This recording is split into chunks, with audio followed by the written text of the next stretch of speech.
I need that. No, I need it. Hi, my name is Mike Mindell, and I'm a professional musician, or as some people like to call it, a professional musician.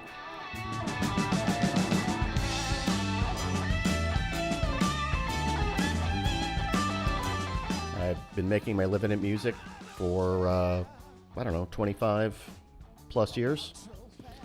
I started playing at age 7, almost age 8, and just took classical piano lessons. That's when I started. First band I was in, I think my first year of high school. I don't think we had a name, but I do remember we played a concert at the junior high school and didn't have many songs, so we kept making believe. People kept asking for Smoke on the Water again, so we played that about 4 times. That was the start. I started a band called Blue Law, which was a 7-piece blues band with horns. One of my prior insurance clients was a guy named Andy Powell, who is the pioneer of the dual lead guitar band and also the guy that made the Flying V guitar famous. His band Wishbone Ash, I think, had the #1 selling band in Europe in 1973, Argus, I think it was called. Anyway, small talking with him as an insurance client. I mentioned I had a blues band, and he said, well, if you ever need a guitar player, let me know. Fast forward about 6 months, I needed a guitar player. I let him know.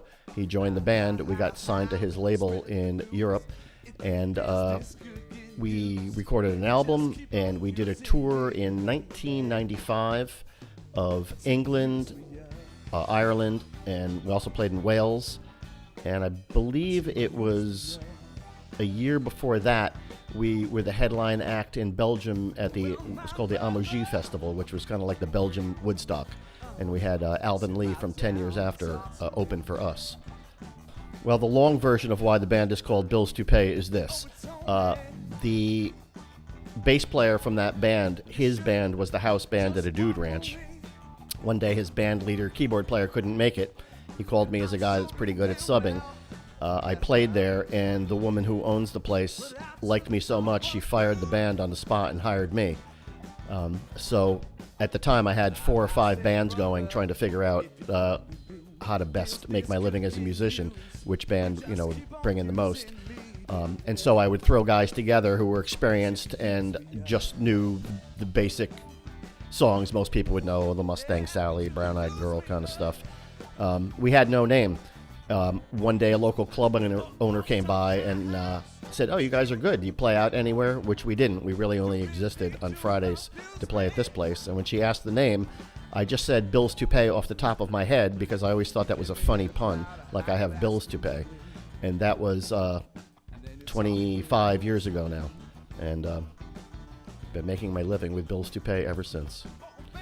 So one of the most enlightening things I learned about making a living as a musician is once you cross that threshold of not sucking anymore, there is no correlation between talent and success.